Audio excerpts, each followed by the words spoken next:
नमस्कार दोस्तों, क्राइम के रहस्य में आप सबका स्वागत है। ये कहानी है 2010 की और जब हम इस कहानी के अंत में पहुंचेंगे तो आपके दिमाग में बस एक ही सवाल होगा, क्या कोई इतना बेरहम हो सकता है? क्या कोई अपने प्यार को पाने के लिए इस हद तक जा सकता है कि एक बेकसूर की जान ही ले ले? प्यार में किसी बेकसूर की बलि चढ़ानी। कहानी है अलवर की टपुकड़ा की। टपुकड़ा में एक कमल सिंघल नाम का एक लड़का रहता था, जिसकी उम्र 2010 में 22 साल की थी और वो छोटा मोटा कंस्ट्रक्शन का काम करता था। कमल के पड़ोस में ही शकुंतला नाम की एक लड़की रहती थी, जिसकी उम्र उस समय 20 वर्ष थी। क्योंकि दोनों पड़ोसी थे, इसलिए एक दूसरे के घर में दोनों का आना जाना लगा ही रहता था। शकुंतला के घर वाले भी कमल को एक अच्छा लड़का समझते थे और उन लोगों के घर में आना जाना लगा रहता। पर शकुंतला और कमल में दोस्ती हो गई और समय के साथ ये दोस्ती प्यार में बदल गई। दोनों ने जीने और मरने की कसमें खा ली, पर तकदीर को कुछ और ही मंजूर था। जब शकुंतला और कमल एक दिन घूम रहे थे तो गांव के ही एक आदमी ने उन्हें देख लिया और शकुंतला के घर में इस बात का पता चल गया कि शकुंतला और कमल एक दूसरे से प्यार करते हैं। बात पंचायत तक पहुंच गई। पंचायत ने फैसला किया कि शकुंतला और कमल अब एक दूसरे से कभी नहीं मिलेंगे। शकुंतला और कमल की शादी नहीं हो सकती थी क्योंकि दोनों अलग अलग बिरादरी से थी और शादी के लिए दोनों का एक ही बिरादरी से होना जरूरी था। शकुंतला के घर वालों को ये भी चिंता थी कहीं शकुंतला कोई गलत कदम ना उठा ले या फिर वो कमल के साथ कहीं चली ना जाए और उनकी पूरे गांव में बदनामी हो जाए। बदनामी से बचने के लिए उन्होंने सोचा कि जितने जल्दी हो सके वो शकुंतला की शादी करा देंगे और उन्होंने 20 दिन के अंदर शकुंतला की शादी तय करने का फैसला किया। पर शकुंतला और कमल तो एक दूसरे के हो चुके थे। उन्होंने तो जीने मरने की कस्में खा ली थी और उन दोनों को एक दूसरे से पल भर के लिए भी जुदा होना बिल्कुल बर्दाश्त नहीं था और यहाँ बात तो किसी और के हो जाने की थी। कमल ने एक प्लान बनाया और वो प्लान में उसने शकुंतला को भी शामिल किया। शकुंतला के घर वाले ने एक लड़का चुना जो एक दिल्ली का रहने वाला था। नाम था उसका रवि कुमार। रवि कुमार दिल्ली में रहता था और एक सीधे साधे घर का वो लड़का था।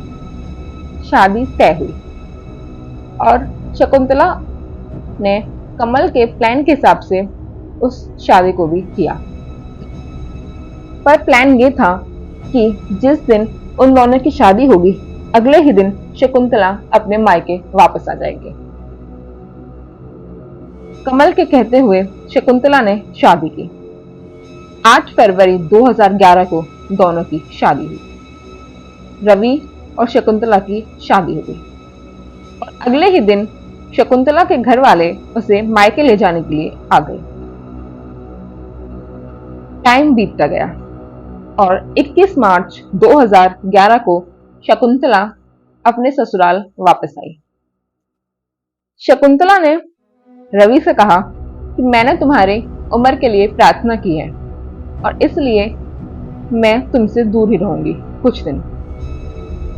रवि ने उसकी बात मान ली क्योंकि वो उससे प्यार करता था। अगले दिन 22 मार्च 2011 को शकुंतला ने रवि से कहा कि चलो हम कहीं घूमने चलते हैं और रवि जो उसके प्यार में था उसने भी उसे इनकार नहीं किया और दोनों घूमने चले गए। पर शकुंतला का प्लान कुछ और था। कमल और शकुंतला मिले हुए थे। कमल ने अपने एक दोस्त गणेश को भी इस प्लान में शामिल किया। पहले गणेश ने मना किया पर गणेश ने जब कमल ने गणेश को 70,000 रुपए देने का वादा किया तो गणेश भी इस प्लान में शामिल हो गया। 22 मार्च 2011 को शकुंतला ने रवि से कहा कि यहाँ पास में मेरे एक रिश्तेदार रहते हैं और हम शादी के बाद उनके घर नहीं गए, थोड़ी देर के लिए उनके घर चलते हैं। रवि ने कहा ठीक है, पर शकुंतला तो कमल का इंतजार कर रही थी। शकुंतला रवि को कमल के पास ले गई। कमल एक गाड़ी में था। कमल और गणेश एक गाड़ी में बैठे हुए थे। शकुंतला कमल को देख के रवि से कहती है कि ये मेरे दूर का रिश्तेदार है और ये शादी में भी आया था। रवि ने कमल से अच्छे से मुलाकात की और कमल ने कहा कि चलो हम दोनों तुम्हें गाड़ी में छोड़ देते हैं, जहां तुम्हें जाना है। वो गाड़ी में बैठ गए।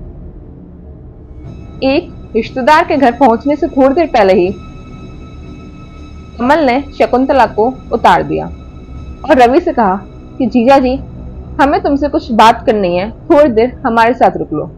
रवि को जरा भी भनक नहीं हुई कि कुछ गड़बड़ है। उसने सोचा कि हाँ रिश्तेदार है और वो उसके साथ ही रुक गया।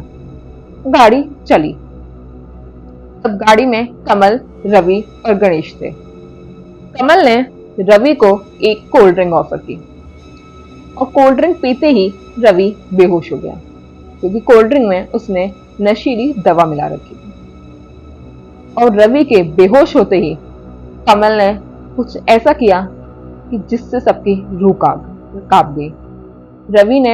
कमल ने रवि का गला दबाकर उसे जान से मार दिया और गाड़ी ले गया।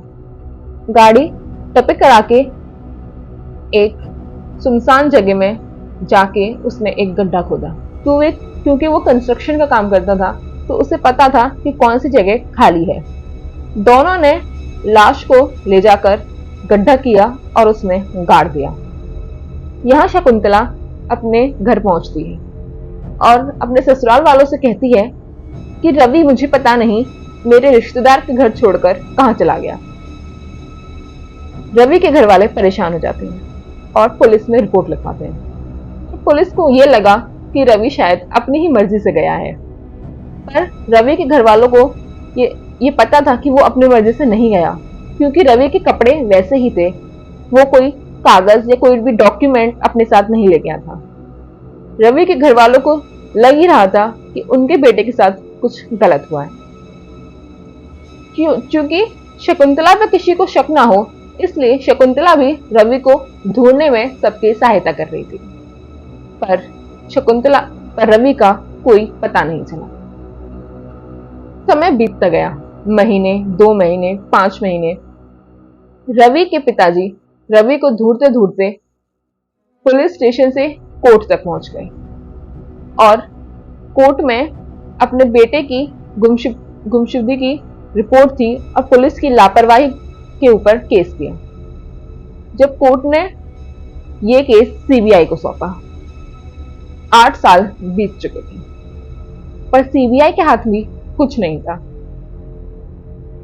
8 साल बाद लोगों को, सीबीआई को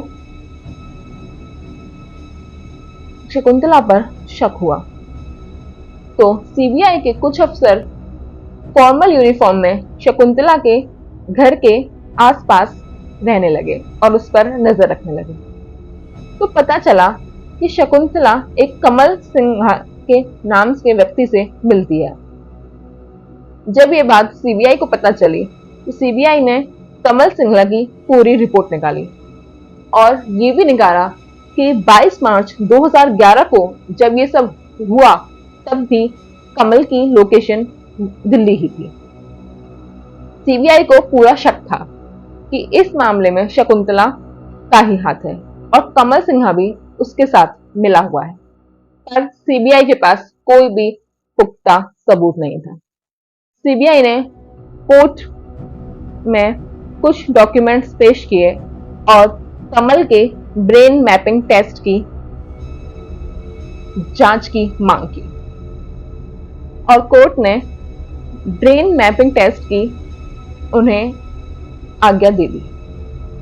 ब्रेन मैपिंग टेस्ट हुआ और जो राज 8 साल से दुबका हुआ था वो राज खुला। कमल ने बताया कि 22 मार्च 2011 को उसने रवि को मार दिया था और उसका कत्ल करके उसने एक जगह पर उसकी लाश को दफना दिया था, क्योंकि 8 साल बीत चुके थे। सीबीआई उस जगह पर गई जहां कमल ने रवि की लाश को दफनाया। जब वहां की खुदाई की गई तो वहां 25 हड्डियां बरामद हुई, जिनको देख के लग रहा था कि ये एक इंसान की लाश है। जब डीएनए टेस्ट हुआ तो ये पक्का हो गया कि ये रवि कुमार की ही लाश है। पुलिस ने कमल, गणेश और शकुंतला तीनों को गिरफ्तार कर लिया। पर रवि का क्या? रवि की इन सब में क्या गलती थी? और रवि के माँ बाप जो 8 साल से उसे ढूंढ रहे थे एक झलक पाने के लिए कि काश उनका बेटा उसे मिल जाए और उनका बेटा वापस आ जाए। 2010 में शुरू हुआ यह केस 2019 तक आ गया था। एक एक पल, एक एक दिन रवि के माँ बाप ने जहन्नुम जैसा बिताया, पर उन्हें विश्वास था कि एक दिन उनका बेटा उन्हें वापस मिलेगा। पर ये नहीं पता था कि 25 हड्डियों में मिलेगा। रवि कुमार को अपनी पत्नी पर इतना भरोसा करने की सजा मिली। उसने आंख बंद कर कर जो अपनी पत्नी पर विश्वास किया था कि उसकी पत्नी उसे कभी धोखा नहीं दे सकती, उसके पीछे पीछे चला गया। शायद उसी की ये सजा थी। कमल और शकुंतला प्यार में इतने अंधे हो गए थे कि उन्होंने एक बेकसूर की बलि चढ़ा दी, सिर्फ अपने प्यार को पाने के लिए। पर इन 8 साल में उन्होंने शादी नहीं की। वो दोनों बस छुप छुप के मिला ही करते थे। रवि कुमार अब इस दुनिया में नहीं है और ये कहानी आज भी लोगों के दिलो दिमाग में है कि एक बेकसूर की मौत हो गई। एक बेकसूर जो दो इंसानों के प्यार के बीच में पिस गया, जिसकी कोई गलती ही नहीं थी। आपको ये कहानी कैसी लगी और आप इस केस के बारे में क्या सोचते हैं? कमेंट सेक्शन में जरूर बताइए। और आपको यदि वीडियो पसंद आई हो तो लाइक, शेयर एंड सब्सक्राइब भी जरूर।